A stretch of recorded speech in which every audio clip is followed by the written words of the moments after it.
क्या आपको 90 का दशक याद है? सुनहरा दौर जब हम अपने उज्जवल भविष्य और नौकरी पर ध्यान केंद्रित करते थे।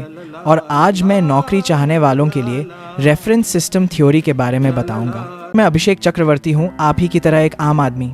मैंने यह समझने की कोशिश की कि ज़्यादातर कंपनियां आज भी रेफरल सिस्टम पर क्यों भरोसा करती हैं। Let's find it out.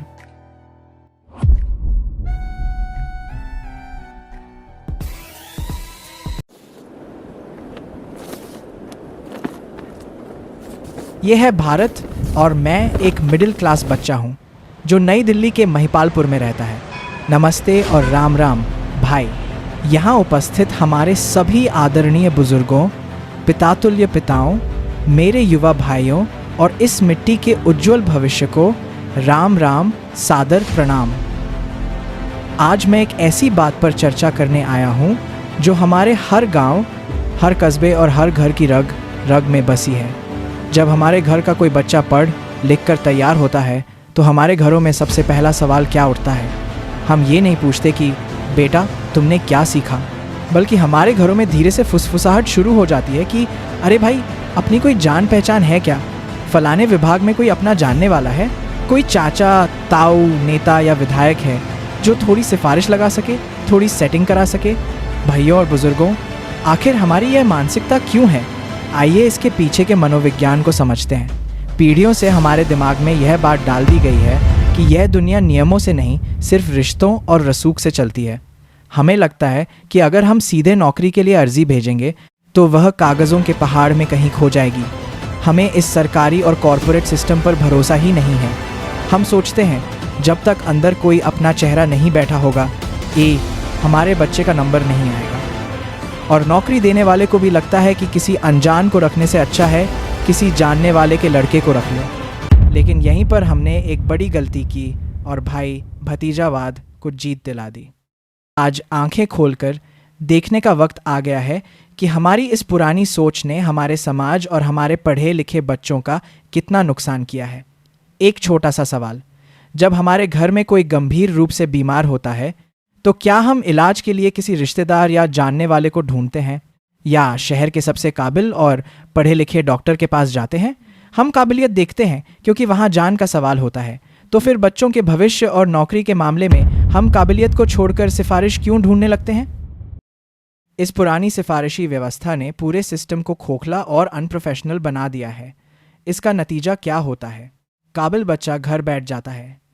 एक गरीब का बेटा जो रात रात भर एक लालटेन या मोमबत्ती की रोशनी में पढ़कर परीक्षा पास करता है, वह सिर्फ इसलिए बेरोजगार रह जाता है क्योंकि उसके पास कोई गॉडफादर नहीं है। अयोग्य व्यक्ति कुर्सी पर बैठ जाता है। जिसके पास बड़ी पहचान या पैसा है वह कम नंबर लाकर भी कुर्सी पर बैठ जाता है। जब कोई व्यक्ति हुनर की बजाय सिफारिश से कुर्सी पर बैठता है तो वह दफ्तर, वह स्कूल, वह अस्पताल काम करना बंद कर देता है। ये पूरे देश को बर्बाद करता है। हमारे बच्चे आज बड़ी बड़ी डिग्रियां ले रहे हैं, आधुनिक तकनीक सीख रहे हैं, उनके पास ज्ञान का भंडार है। वे भीख नहीं मांग रहे, वे सिर्फ एक निष्पक्ष और बराबर का मौका मांग रहे हैं। अपनी पुश्तैनी ज़मीन बेचकर या कर्ज लेकर नौकरी के लिए सेटिंग ढूंढना या रिश्वत का इंतज़ाम करना आपके बच्चे की सालों की पढ़ाई और उसकी रातों की नींद का अपमान है। आज का नया भारत और आधुनिक पारदर्शी प्रणालियां भाइयों, आज का भारत बदल चुका है। अब नौकरी पाने के लिए किसी के पैर छूने या सिफारिश की ज़रूरत नहीं है क्योंकि आधुनिक टेक्नोलॉजी ने टैलेंट को बिल्कुल पारदर्शी बना दिया है। पुराने ज़माने में तो कागज़ का बायोडाटा, रेज्यूमे कोई भी फर्जी बनवा लेता था। इसीलिए बुजुर्गों को लगता था कि बिना जान पहचान के गारंटी नहीं मिलेगी। लेकिन आज के इस डिजिटल दौर में प्रूफ ऑफ वर्क और blind screen test, blind screening जैसी आधुनिक तकनीक आ चुकी है। ये नए सिस्टम इंसान की पहचान, उसकी जाति, उसका गांव या उसके रसूखदार खानदान को छिपाकर सिर्फ और सिर्फ उसके काम और हुनर को परखते हैं। लेकिन शहर में नौकरी देने वाला क्या सच में नियमों का पालन कर रहा है? और एक आम नागरिक के तौर पर मैं क्या कर सकता हूँ? युवा भाइयों, अगर हम चाहते हैं कि हमारे बुजुर्ग और यह समाज अपनी सोच बदले तो हमें सिर्फ शिकायत करने से काम नहीं चलेगा। हमें खुद अपनी आवाज़ को बुलंद करना होगा और अपनी काबिलियत का लोहा मनवाना होगा। हमें इस चक्रव्यूह को 3 तरीकों से तोड़ना है। सिफारिश नहीं, अपना काम दिखाओ, प्रूफ ऑफ वर्क। अब वो दिन गए जब आपका बायोडाटा किसी दफ्तर की रद्दी की टोकरी में फेंक दिया जाता था। आज आपकी जेब में जो मोबाइल है वो आपकी ताकत है। अपनी स्किल्स, अपने प्रोजेक्ट्स और अपने हुनर को सोशल मीडिया और प्रोफेशनल प्लेटफॉर्म्स पर खुलकर शेयर करो। अपने काम को इतना बड़ा और दृश्यमान, विजिबल बना दो कि कंपनियां तुम्हें ढूंढती हुई आएं, नन कि तुम्हें किसी सोर्स की ज़रूरत पड़े। पारदर्शिता की मांग करो, डिमांड ट्रांसपेरेंसी। जब भी किसी स्थानीय स्तर पर स्कूलों में या प्राइवेट संस्थाओं में भर्तियां हों तो एक शिक्षित युवा होने के नाते एकजुट होकर निष्पक्ष परीक्षा और सार्वजनिक स्कोर कार्ड की मांग करो। सोशल मीडिया के जरिए शांतिपूर्ण और तार्किक तरीके से बंद कमरों में होने वाली भर्तियों पर सवाल उठाओ। जब हम सब मिलकर प्रक्रिया पर सवाल उठाएंगे तो सिस्टम को पारदर्शी होना ही पड़ेगा। सिफारिश के मायने बदल दो।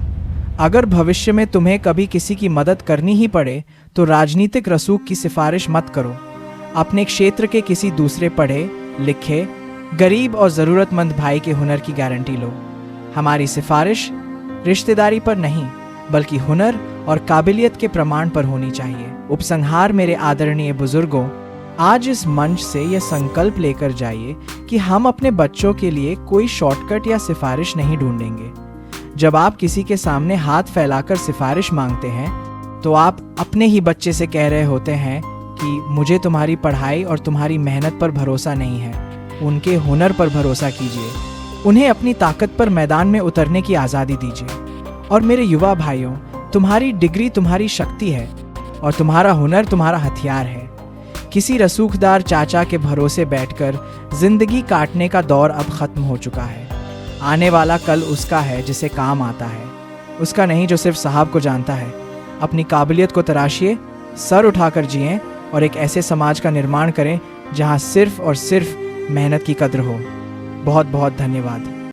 नमस्ते और राम राम भाई। मैं अभिषेक चक्रवर्ती हूं और आप अभिषेक नील का कॉमन मैन चैनल देख रहे थे।